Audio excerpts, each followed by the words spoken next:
ನಮಸ್ಕಾರ ವೀಕ್ಷಕರೇ, ಸಿನಿ ಸಮಾಚಾರಕ್ಕೆ ಸ್ವಾಗತ. ನಾನು ನಿಮ್ಮ ನಿಶಾಂತ್ ಗೌಡ. ಇವತ್ತು ನಟ ರಾಕ್ಷಸ ಡಾಲಿ ಧನಂಜಯ್ ಅವರ ಹುಟ್ಟುಹಬ್ಬ.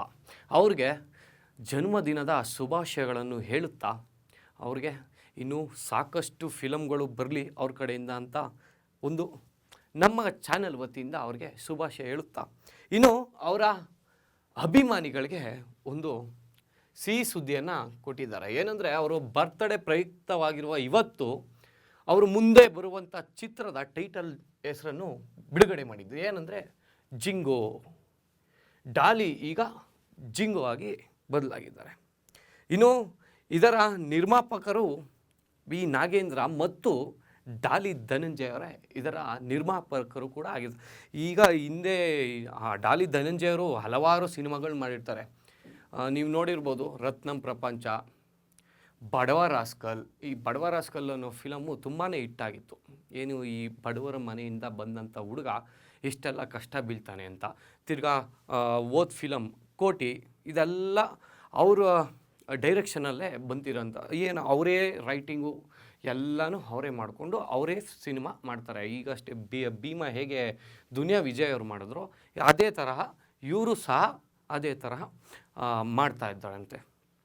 ಇನ್ನು ಇದರ ನಿರ್ದೇಶನ ಶಶಾಂಕ್ ಸಂಗೋಲ್. ಇದರ ನಿರ್ದೇಶಕರಾಗಿ ಶಶಾಂಕ್ ಸಂಗೋಲ್ ಅವರು ಇರ್ತಾರೆ. ನೋಡೋಣ ವೀಕ್ಷಕರೇ. ಇನ್ನು ಡಾಲಿ ಧನಂಜಯ್ ಅವರು ಆಲ್ರೆಡಿ ಅವರು ಒಂದು 25-30 ಸಿನಿಮಾಗಳು ಮಾಡಿದ್ದಾರಂತೆ. ಅದು ಎಷ್ಟೆಷ್ಟು ಬೇಗ ಕಂಪ್ಲೀಟ್ ಮಾಡಿದ್ದಾರಂತೆ. ವರ್ಷಕ್ಕೆ ಏನಿಲ್ಲ ಅಂದರೂ 2-3 ಸಿನಿಮಾ ಡಾಲಿ ಧನಂಜಯ್ ಅವರಿಂದ ಕನ್ನಡ ಸಿನಿಮಾಗೆ, ಸ್ಯಾಂಡಲ್ವುಡ್ಗೆ ಮಿಸ್ ಇಲ್ಲ. ವರ್ಷಕ್ಕೆ ಏನಿಲ್ಲ ಅಂದರೆ 2-3 ಸಿನಿಮಾ ಕೊಡ್ತಾ ಇದ್ದಾರೆ.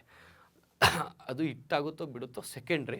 ಅಂದರೆ ಸಿನಿಮಾ ಕೊಡ್ತಾರೆ, ಜನ ನೋಡೋವಂಥ cinema. That is only for family. ಏನು ಫ್ಯಾಮಿಲಿ ಅವರು ಕೂತ್ಕೊಂಡು ನೋಡೋವಂಥ ಸಿನಿಮಾಗಳು ಡಾಲಿ ಧನಂಜಯ್ ಅವರು ಕೊಡೋವಂಥದ್ದು. ಇನ್ನು ನೆಕ್ಸ್ಟು ದೊಡ್ಡ ಮನೆಯಿಂದ ವಿನಯ್ ರಾಜ್ಕುಮಾರ್ ಅವರ ಫಿಲಮ್ ಇವತ್ತು ರಾಜ್ಯಾದ್ಯಂತ ಬಿಡುಗಡೆಯಾಗಿದೆ. ಫಿಲಮ್ ಮೂವಿ ಬಂದ್ಬಿಟ್ಟು ಪೆಪ್ಪೆ. ಒಂಥರ ಚೆನ್ನಾಗಿದೆ, ಪೆಪ್ಪೆ ಅಂತ ಅದರ ಹೆಸರು. ಇನ್ನು ಇವರು ಯಾವ ಥರ ಲುಕ್ಕಲ್ಲಿ ಇದ್ದಾರೆ ಅಂದರೆ, ಈ ಪಂಚೆ ಶರ್ಟು ಆ ಥರ ಲುಕ್ಕಲ್ಲಿ, ನೀವು ಮಫ್ತಿಲಿ ನೋಡಿ ಶಿವಣ್ಣನ ನೋಡಿರ್ಬೋದು, ಅದೇ ಥರ ಲುಕ್ಕಲ್ಲಿ ಇವರು ಸಹ ಕಾಣ್ತಾರೆ ಅಂಥದ್ದು. ಪಂಚೆ ಹಾಕ್ಕೊಂಡು ಶರ್ಟ್ ಹಾಕ್ಕೊಂಡು ಒಂಥರ ಲುಕ್ಕಲ್ಲಿ ಚೆನ್ನಾಗಿ ಕಾಣ್ತಾ ಇದ್ದಾರೆ. ದಯವಿಟ್ಟು ಎಲ್ಲ ಕನ್ನಡ ಸಿನಿ ಪ್ರೇಕ್ಷಕರು ಹೋಗಿ ಥಿಯೇಟ್ರ್ಗಳಲ್ಲೇ ಹೋಗಿ ಸಿನಿಮಾ ನೋಡಿ. ಯಾಕಂದರೆ ಹಿಂದೆ ಏನು ಜನ ಥಿಯೇಟ್ರಿಗೆ ಬರ್ತಾಯಿಲ್ಲ, ಫಿಲಮ್ಗಳು ಯಾವುದು ಬರ್ತಾಯಿಲ್ಲ ಅಂತ ಕಳಂಕ ಏನಿತ್ತು ಅದನ್ನೆಲ್ಲ ಅಳಿಸ್ಬಿಡಿ.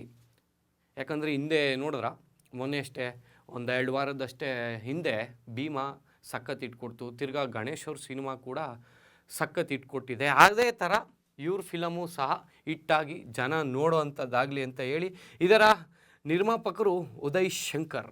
ಇನ್ನು ಈ film ಬಂದುಬಿಟ್ಟೆ S Narayan films.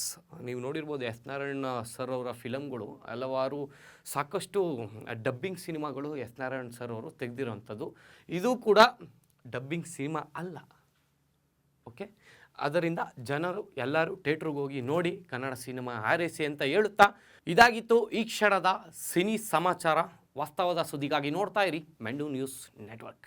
ಮೆಂಡು news network, ಸತ್ಯದ ಕನ್ನಡಿ.